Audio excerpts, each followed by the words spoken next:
জমি, নিজের বাড়ি, নিজের সম্পত্তি, নিজের চাষ, নিজের বেড়ি সবকে আজকে জলাঞ্জলি দিয়ে কোন রকম একটা টোটো কিনছে। শেষ সম্বল টোটো। নিজেরা বুকে হাত দিয়ে বলুন তো, আজকে একটা টোটো কিনেছেন, 3 বছর পরে এই টোটোটা বিক্রি করতে গেলে শুধুমাত্র তিল ভাঙার দামে কিলো দরে বিক্রি হবে কিনা? কোন টোটোর দাম পাওয়া যায়? আজকে অটোগুলো, পিকআপ ভ্যানগুলো, গাড়িগুলো, যারা এখানে ব্যবসা করছেন, গাড়ি চালাচ্ছেন, ড্রাইভার, पूछिए हम लोगों से कि आज आप लोगों का हालत क्या है? इलेक्ट्रिक बिलेर दाम বাড়িয়ে দিল কেন? নাকি ইলেকট্রিক কোম্পানির থেকে এরা ঘুষের টাকা নিয়েছে ভোটের চাঁদার नामे? गाल भरा नाम इलेक्टोरल बॉन्ड। अरे हम लोग जानते हैं कि जो अमीरों का पैसा से हवाई जहाज चढ़ के गरीबों से वोट मांगने जाता है, इसको इलेक्टोरल बॉन्ड कहता है। अरे इलेक्टोरल बॉन्डेর জন্য আমাদের পেটের ভাতের অবস্থা আজকে খারাপ হয়ে যাচ্ছে। কাদের জন্য বলতে এসেছি? কাদের জন্য এই মাইক? কাদের জন্য মঞ্চ?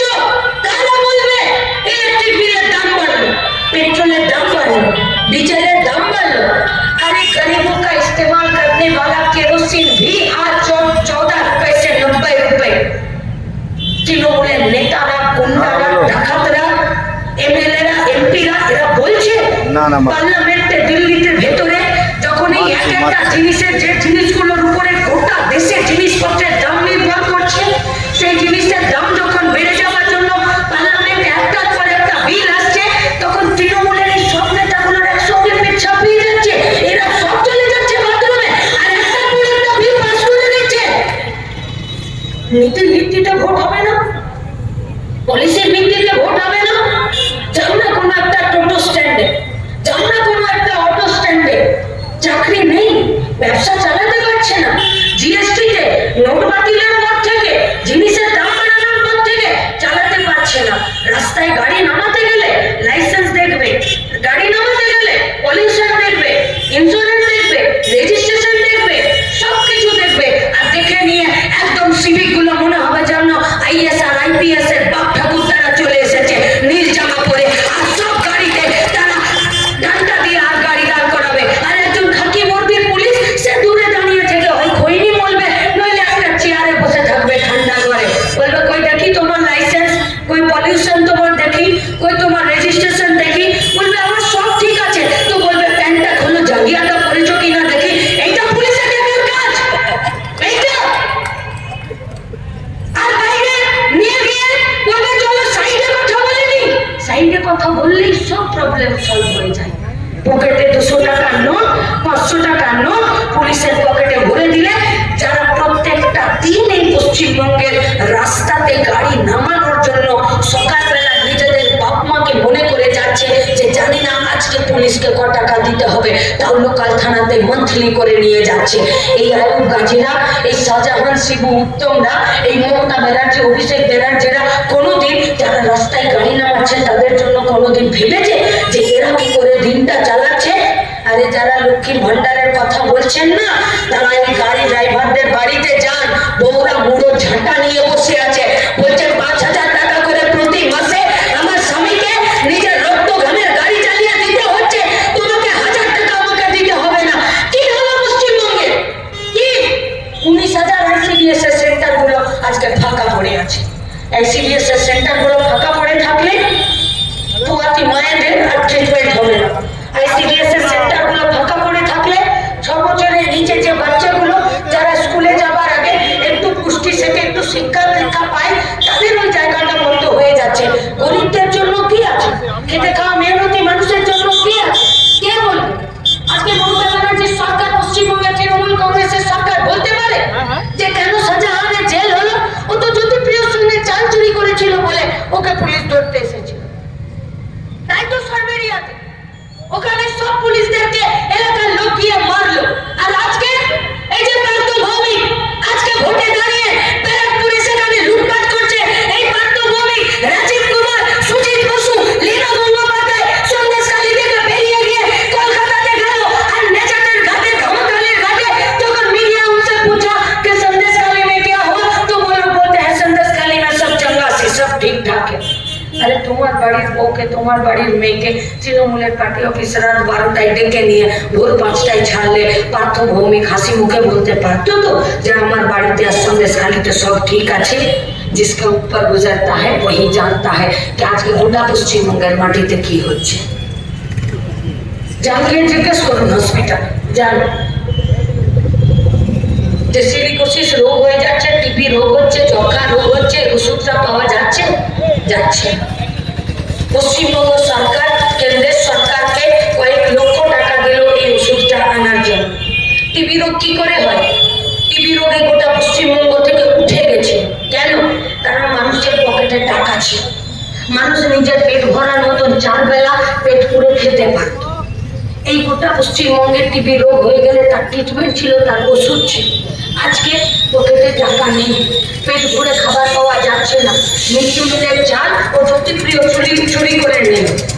আজকে গোটা পশ্চিমবঙ্গে রেশনের চাল বাজারে মানুষে খাচ্ছে না, গরু ছাগলে খাচ্ছে, বোঝা যাচ্ছে না। মানুষের পুষ্টির অভাব হলো।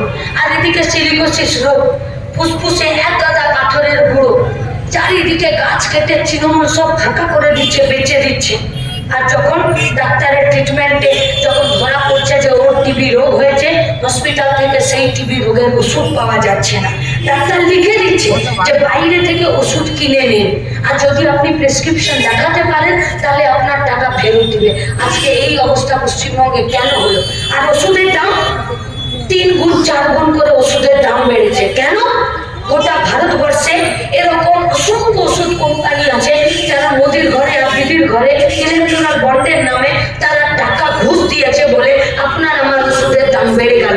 পশ্চিমবঙ্গের গরিব লোকরা যারা 2 টাকার টিকিট কেটে সরকারি হসপিটালের ট্রিটমেন্টের উপরে বাঁচে, আজকে তাদের জন্য পশ্চিমবঙ্গের তৃণমূল কংগ্রেসের সরকার আর রেখা পাত্ররা একটা শব্দ খুব খরচ করছে।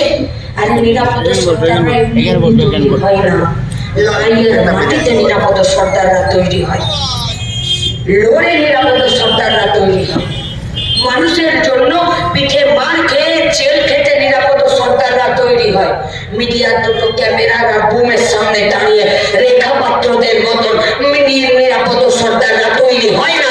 তাই নিরাপদ সর্দাররা লড়তে জানে, কারণ নিরাপদ সর্দারদের মাথার উপরে যে ঝান্ডাটা আছে সেই লাল ঝান্ডাটা,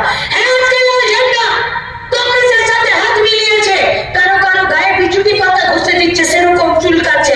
আর কোথাও কোথাও বক্তৃতাতে বলছে দেখো এতদিন দুজন দুজনকে নিয়ে কাটাকাটি করেছে আর আজকে ভোটের জন্য তারা একসঙ্গে আছে।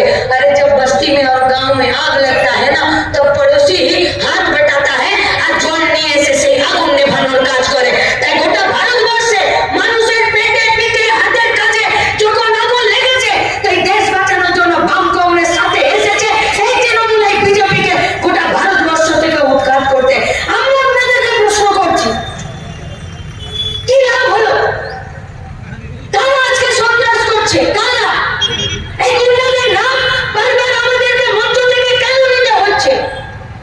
শাহজাহান, শিবু, উত্তম, আয়ুব গাজী এরা নিজেরা সব জায়গায় ভোট লুট করতে যায় না। এরা নিজেরা সব জায়গায় মাটি পাচার, গাড়ি পাচার করতে যায় না। এরা সব জায়গায় নিজেরা রেশনের চালটাকে গাড়ি পাল্লা করে ওজন করে বিক্রি করে দিতে যায় না। এরা যায় না, তাহলে কারা যায়? আমার মতন, আপনার মতন, আমার গায়ের, আপনার গায়ের কিছু বেকার ছেলে মেয়েরা যারা সৎ পথে রোজগার করার জায়গা পাচ্ছি না, আমরা এদের সাথে নাম লেখাতে বাধ্য হচ্ছি। শান্তিপুরের সঞ্জীব প্রামাণিকের নাম আমরা ভুলে যেতে পারি না, যে ছেলেটা ইতিহাসে MA পাস করেছিল। আর সেখানকার তৃণমূলের বিধায়ক বলেছিল চল এবার আর ভোটটা লুট করে আসবি, আর ভোট লুট করতে পারলে তোকে আমরা একটা চাকরি দেব। ইতিহাসে MA পাস করা সঞ্জীব প্রামাণিক পঞ্চায়েতের ভোটে 2018 সালে ভোট লুট করতে গেল আর বোমার আঘাতে মরে গেল। সঞ্জীব প্রামাণিক ইতিহাসে পাস করে ভোট লুটার ট্রেনিং নিতে পারেনি, ভোট লুটতে গিয়ে প্রাণ চলে গেছে। আর আজকে এই গোটা পশ্চিমবঙ্গে বেকার ছেলে মেয়েরা তারা আজকে দুর্নীতিতে, 2 নম্বরই আর বেআইনি রাস্তাতে আমরা নাম লেখাতে বাধ্য হচ্ছি। আর যদি 2 নম্বরই লাইনে নাম না লেখাতে পারছি তাহলে চলে যাও আপনার রাজ্যে, छोड़कर बाहर का राज्य में रहो, পরিযায়ী শ্রমিক হয়ে যাও। কি অবস্থায় আছে পরিযায়ী শ্রমিকরা? বাইরের কোথায় ইলেকট্রিকের বিল দিচ্ছে, কোথায় পুলিশি হুজ্জতি সহ্য করছে, কোথায় কাজ করতে গিয়ে পড়ে গিয়ে পা ভেঙে যাচ্ছে, কোথায় পড়ে গিয়ে মরে গেল, তার ডেড বডিটা কি করে আসছে, গ্রামের পর গ্রাম পুরো শূন্য হয়ে যাচ্ছে। সেই এলাকার তৃণমূল কংগ্রেসের পার্টিটা, তৃণমূল কংগ্রেসের সরকারটা তাদের একটাবারের জন্য খোঁজ খবর রাখছে? পশ্চিমবঙ্গের তৃণমূল কংগ্রেসের সব থেকে বড় যেটা দোষ, যেটা পাপ, সেটা হলো পশ্চিমবঙ্গ থেকে সব পথে আমাদের কাজের জায়গাটাকে শেষ করে দিয়েছে। তাই আজকে গ্রাম বাংলার প্রত্যেকটা ছেলে মেয়ে হয় মাথা নামিয়ে বাঁচতে বাধ্য হচ্ছে, নইলে সুইসাইড করতে বাধ্য হচ্ছে, নইলে পরিযায়ী শ্রমিক হয়ে বাইরে রাজ্যে চলে যেতে বাধ্য হচ্ছে, আর নইলে এই এদের সঙ্গে গুন্ডাগিরিতে নাম লেখাতে বাধ্য হচ্ছে। সিদ্ধান্ত আপনাদেরকে নিতে হবে। কি চাইছেন আপনারা? পশ্চিমবঙ্গের বেকার ছেলে মেয়েরা লুটপাটের সাথে যুক্ত হোক? পশ্চিমবঙ্গের ছেলেরা মেয়েরা আজকে বাইরের রাজ্যে পড়ে থাকুক? পশ্চিমবঙ্গের ছেলে মেয়েরা চাকরি না পেয়ে, কাজ না পেয়ে হতাশ হয়ে সুইসাইড করে নিক? নাকি পশ্চিমবঙ্গের ছেলে মেয়েরা নিজের রাজ্যের সৎ পথে মাথা উঁচু করে একটা কাজের জায়গা পায়? যদি পশ্চিমবঙ্গের বেকার ছেলে মেয়েরা সৎ পথে মাথা উঁচু করে একটা কাজের রোজগার তাদের হাতে দিতে চান, আপনি চান বা না চান, আপনাকে কাছে হাতুড়ি তাড়াতেই ভোটটা দিতে হবে। আর এবারেও যদি তৃণমূলকে ভোট দেন, তাহলে রাত 12টায় আপনার বাড়ির বউকে, মেয়েকে, বোনকে ফিরে ডেকে নিয়ে যাবার তৃণমূলের লাইসেন্সটাকে রিনিউয়াল করে দেওয়া হবে। সিদ্ধান্ত আপনাদের। देश को बचाने का लड़ाई है। जो लोग देश को बेचना चाहते हैं, उन लोगों के खिलाफ देश को बचाने का लड़ाई है। और आजादी का पहला बार वो दौर आया है जब रोटी, कपड़ा, मकान और रोजगार का बात किया जाता है, तो रेखा पात्रोদের দলটা আমাদেরকে দেশদ্রোহী বলে। हम लोग जब कल कारखानाओं को, बैंक को, बीमा को, रेलवे को, LIC को बचाने का बात करते हैं, तब ये लोग हम लोगों को देशद्रोही बोलते हैं। देशवासियों के लिए आवाज बुलंद करना, देशवासियों के लिए अपना रोजगार का बात बुलंद करना अगर देशद्रोहिता है, तो ये हम ये एक बार नहीं 1000 बार ये देशद्रोह का काम करना चाहेंगे। और साथ में हम लोग ये बात भी बोलेंगे कि सुमेंदु और रेखा पात्रोদের দলটা আজকে जो लोग अंबानी अदानी का यार होता है, वो देश का गद्दार होता है। আর দেশের বেঈমানদের বিরুদ্ধে আমাদের লড়াইটা এরা কি বলছে? सबका साथ सबका विकास। ওই জেলে একটা লোক শাস্তি পেয়েছিল, ওকে গিয়ে পুলিশ বলল, শোনো তোমার কালকে ফাঁসি আছে, তুমি সকাল সকাল চান টান করে রেডি হয়ে যাও। তো কয়েদিটা বলছে যে আমার তো ফাঁসির অর্ডার আছে 1 মাস পরে, তুমি কালকে কেন আমাকে ফাঁসি দিচ্ছ? বলছে জেলার বললো তোমার গাড়ি আর তোমার কাজটা আগে করে দিতে। বিজেপি পার্টিটা सबका साथ सबका विकास বলकर আসলে সবার টুটিটা দিয়ে দিতে চাইছে। কি বিক্রি করছে না? গোটা দেশে কাজের জায়গাগুলোকে বেচে দিচ্ছে। গোটা দেশে বলো हिंदू और मुसलमान का बात करते हैं, हम लोग इंसाफ और इंसान का बात करते हैं। हम लोग रोटी, कपड़ा, मकान, राशन का बात करते हैं। हम लोग वंदे भारत को छोड़कर लोकल ट्रेनों का बात करते हैं। और हम लोग आप लोगों से बोलना चाहते हैं, अगर ये बात करने के लिए हम लोगों को जीतना भी और हारना भी पड़े, तो हम लोगों को फर्क नहीं पड़ता, क्योंकि लाल झंडा जानता है कि जो মাটিতে দাঁড়িয়ে লড়াই করতে হয়, তাহলে মানুষের রুটি রুজির হকের দাবিতে লড়াই করতে হয়।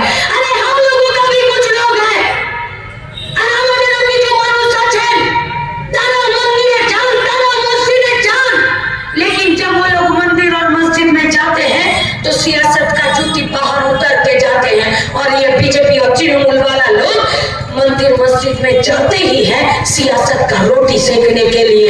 आज के এদের কাছে মানুষের রুটি রুজি, তাদের রেশন, তাদের বেঁচে থাকার জন্য কাজের অধিকারটা নেই বলে আজকে এরা ধর্মকে সামনে নিয়ে এসে पूछिए सवाल रेखा पात्रों से, पूछिए सवाल शुभेंदु अधिकारी से। जब कहीं पर भी कोई कारखाना नहीं है, যখন প্রত্যেক দিন জিনিসের দাম বাড়ছে, যখন নতুন করে কোনো সার্ভিস সেন্টারে চাকরি নেই, তখন কোন আজকে 100 দিনের কাজের টাকার বরাদ্দটা প্রত্যেক দিন আপনারা কমিয়ে দিচ্ছেন।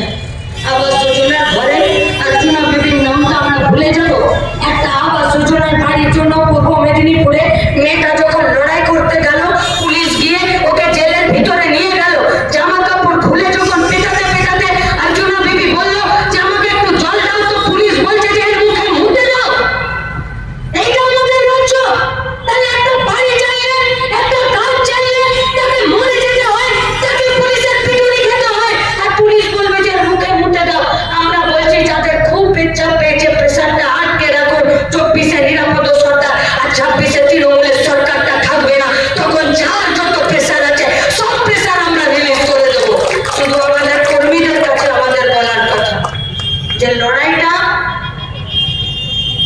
দেশ বাঁচানো মানে দেশের মানুষের রুটি রোজগার বাঁচানো। দেশ বাঁচানো মানে আমাদের ব্যবসা, আমাদের কাজ,